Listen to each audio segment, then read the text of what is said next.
Okay, can we gather again the European groups, and we're going to hear same thing as yesterday. 1 minute maximum from each group responding to the question. So can we have group number 1, please? Okay, so thank you. We're group number 1. Number 1. Okay, thank you. Okay. So, I'll wait just now. Wait for a second. Yeah, we'll wait because people need to. Great. So, in group number 1, we were looking at ourselves, and we are somehow, each of us, a little bit an isolated theologian within certain borders, and we experienced here how contacts with new people can open up horizons. And so we took a decision to invest much more in personal contacts, being faithful in responding emails, and also when we have a certain topic we want to work about, not to think of it as an individual project, but as something about which we want to communicate with others, and so to search more actively how to become a really interactive, connected theologian. So, yeah. Thank you. Thank you. So, Philippe. Thank you. Thank you. So that's group number 2.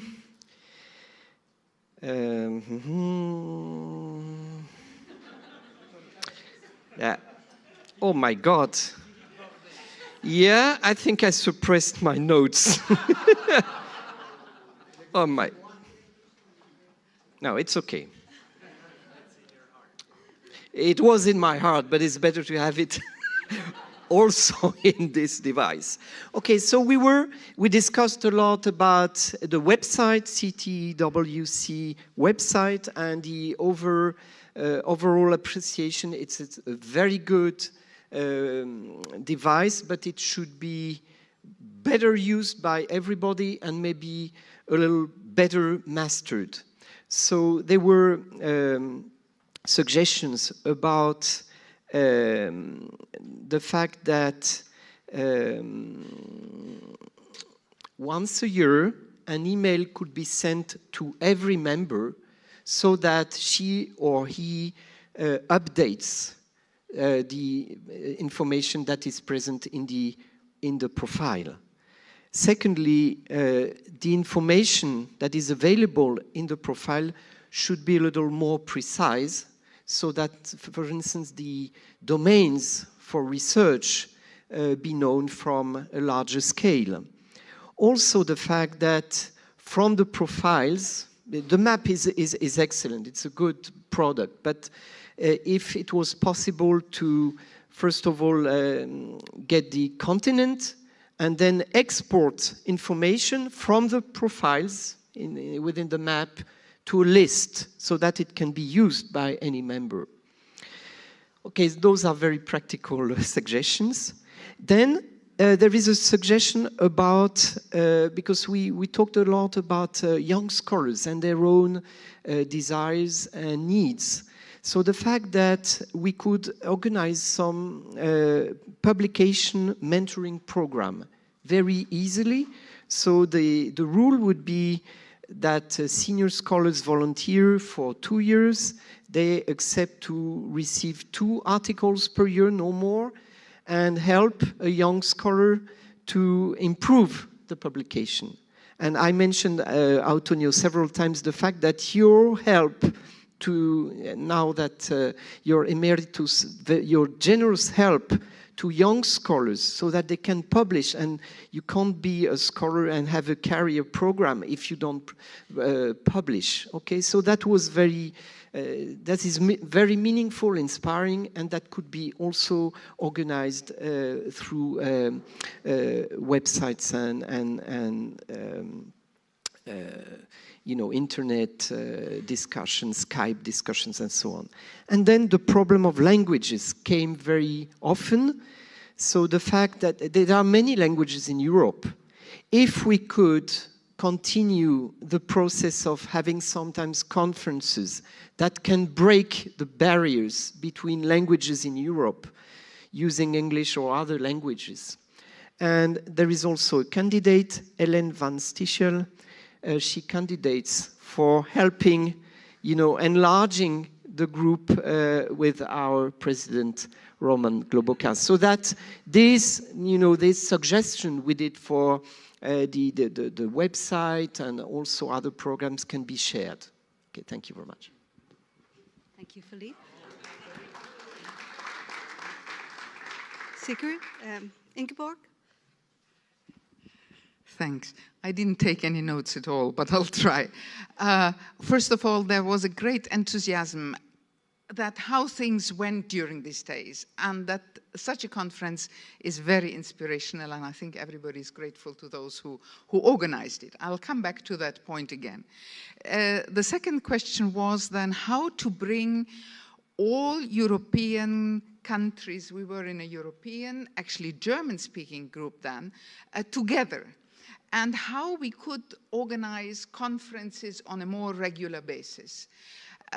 Just to bridge these gaps, just to bring in the genuine reflections of social ethics and moral theology in different countries. I think there is still a great need to do that on a practical level, but also on a methodological level. So we were thinking somehow how we could combine the theoretical, the methodological, how are we really going about bringing these issues into the public realm, also by reflecting on them on a deeper basis with the philosophical, etc. backgrounds we all have in one way or other, and to bring them together. So that we discussed that on the issue of solidarity also, how we could open up and a bit also critically reflect. We are very often using this word of solidarity, whereby the problem, as Maureen said, is really what do we mean by it, how do we bring it about. But anyway, I think the main question, and that was the reflection in the group, is to continue the dialogue on a bit more regular basis and how to find the structures and the financing for it. And we said that we should really meet up also with the planning committee, the European Planning Committee, perhaps even here at this conference, to see how that can be done so that these wonderful impulses of this conference are not something that goes on every few years, but is put on a bit more permanent basis. And also how we could, there is often the question of Eurocentrism. This is a bit of a big word and perhaps not so helpful.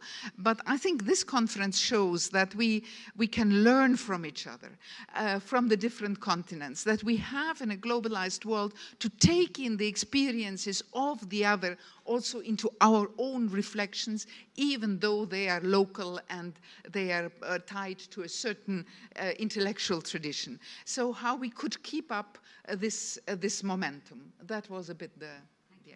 Thank you. Thank you. Thanks. The next group is either group 4 or 5. I can't remember which it is. Yeah. 5? 5.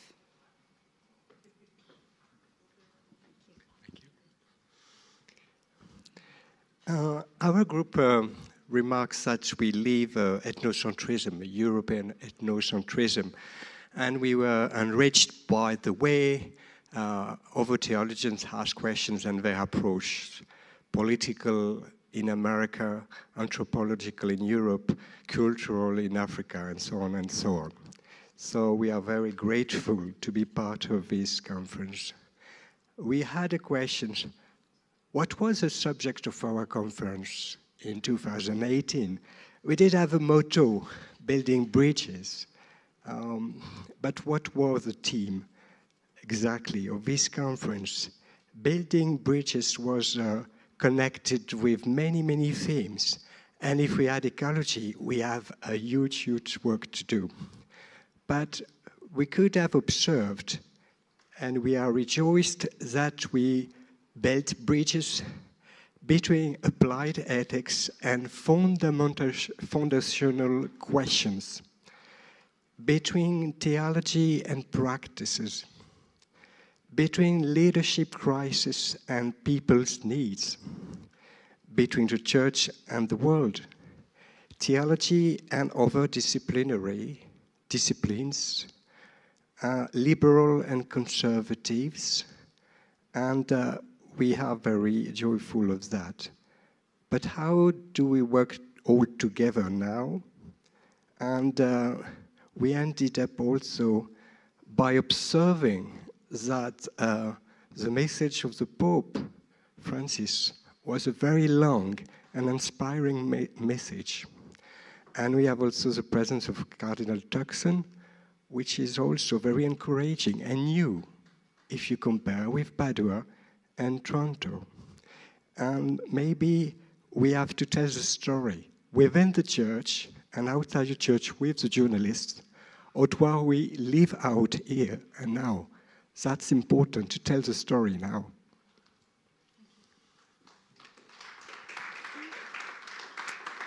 So group number 6.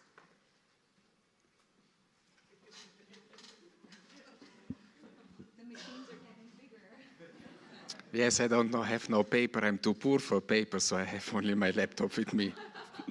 So we have also discussed largely about what possibilities we could propose for fostering and promoting the network amongst us as ethicists in Europe. And one point that came out that we should or could try somehow to foster and promote what is already existing. So the already existing networks and national or regional associations, how can we promote, for example, the exchange amongst them? So one possibility could be that the leaders, the presidents of these associations meet at an informal, not in a sense of conference, but in an informal meetings in order to exchange what is going on in the different regions, but also in order maybe to create then some thematic groups to see, okay, this is a common issue in different regions, so we promote that we could create, for example, a discussion group on this issue that is discussed in different regions of Europe. Or, for example, that there are existing at the level of the Jesuits already many initiatives and networking. How can we integrate or contact more strongly with these already existing networks at the European level and integrate in this European level the local initiatives and the local networks. For example, also the already existing network for bioethics in Central and Middle Eastern Europe. How can we have people here who are the contact persons? How can we more strongly use these already existing things? One point is also the proposal that we could get into contact with the board of the European Society of Catholic Theology, who for every 2 years organizes an international conference, and maybe discuss with them if there is the possibility to make a call for paper, for example, for a special issue, ethical issue related to the issue of that conference, so that we can have a session within that conference, especially for also us as members of this network. Another proposal to create a news board, a kind of online news board, collect contact persons for that collect then different information and different initiatives in the different regions.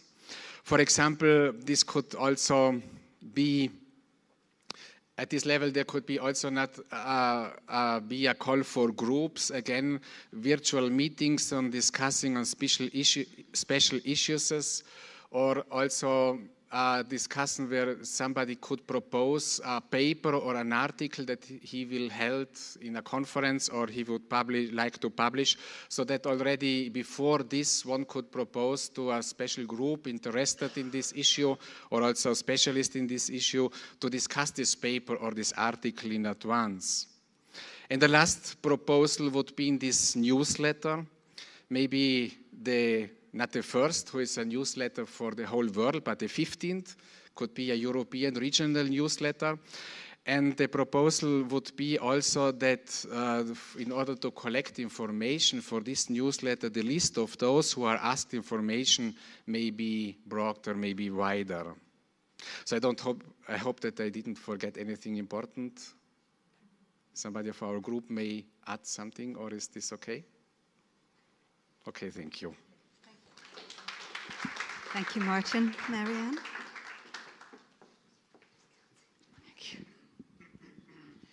So this is for group 7. We discussed the questions of transformation and change, and less in a strategic, but more in reflection of our experiences there. And we started with the question, how do we seem to be transformed or get to be transformed by what we experienced here? And very important points were that to meet the experiences of different people from different cultural backgrounds has begun to change our thinking, our feeling about ethical issues itself. A growing awareness of the contextuality of our own experiences, and the facilitation to take steps beyond one's own borders, to broaden the own perspectives and to learn to change perspectives, and thus to get growing attentiveness for our own situations within some parts of Europe. Of the European ethicists' work means to be in a privileged situation in comparison with many other scholars in other parts of the world.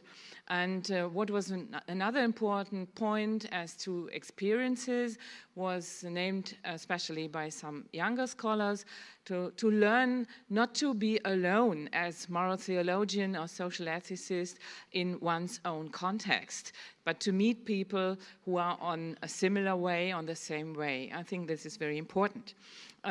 Then, with this background of our own experiences, of the enrichment of own experiences, we stepped forward to the question of what should be changed, what do we need to change, and I just want to mention one important point, because we discussed that there seems to be quite a huge gap between the quality and the richness of the challenges we have to meet as moral theologians and social ethicists, as to ecological ethics, as to information ethics, and all these things which can only be dealt with on a global scale. This is the one side, and the other side is the experience that our kind of dealing with the problems and the area in which we conceptualize our approaches is much too provincial, and that we have to bridge this gap between the quality and the dimensions of the challenges on the one hand, and the provinciality of the way we are doing it on the other hand. So this is what we take away from here as the challenge we have to meet. Thank you. Thank you. And the final one, Thea. Thank you. So one of the disadvantages when you are the last group is that almost everything has been already said. But nevertheless, I would just like to stress that the transformation that my group and I experienced were mostly at the perceptual and emotional level.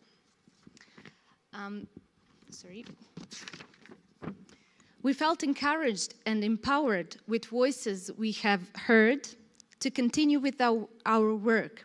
We felt less isolated, which we sometimes experience in our community, maybe because of the lack of the literature, ideas, or the people that are interested in the fields that we are interested in.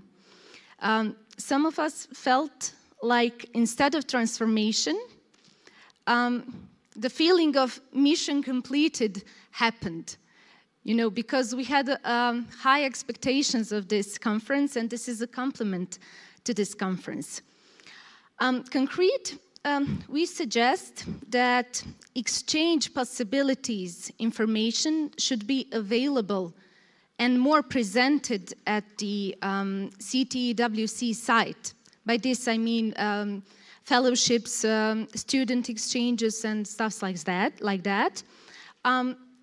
Somebody already have mentioned the problem of the language like an obstacle. Maybe we should deal with that in organizing summer schools and English learning or something like that, if we want to bridge this obstacle, of course. Also, the information on literature and easy access to the literature should be presented more at the site. And also, we would like to stress the important role of regional coordinator that should more easily bring us one to each other. We should just use what we already have with this network. Last but not the least, we should nourish our personal contacts and feel free to approach one another. So that is it. Thank you.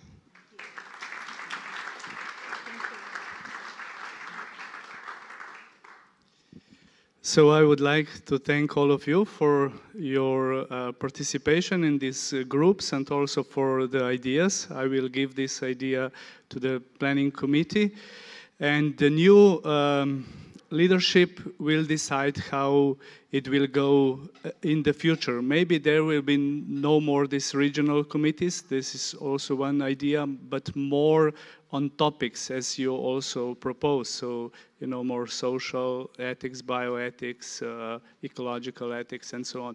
We will see how the future will be. But, however, the most important are the personal contacts. So I invite you who are interested in doing something. For example, you said to giving your proposal, your news. Come to me now after and give me your email address and say, I would like to contribute in this area something. Or send me an email. Just feel free. It is not that I would like to have all the power in my hands. Or Linda, I think also Linda is not a woman who would like to control everything. So just feel free. Send me an email, give your ideas, and we will try to do something. But I know we are connected in a lot of different organizations and associations. I don't want to burden you with the work with another organization, but to help you, just to connect you with others. If there is a possibility, I'm really willing to do this.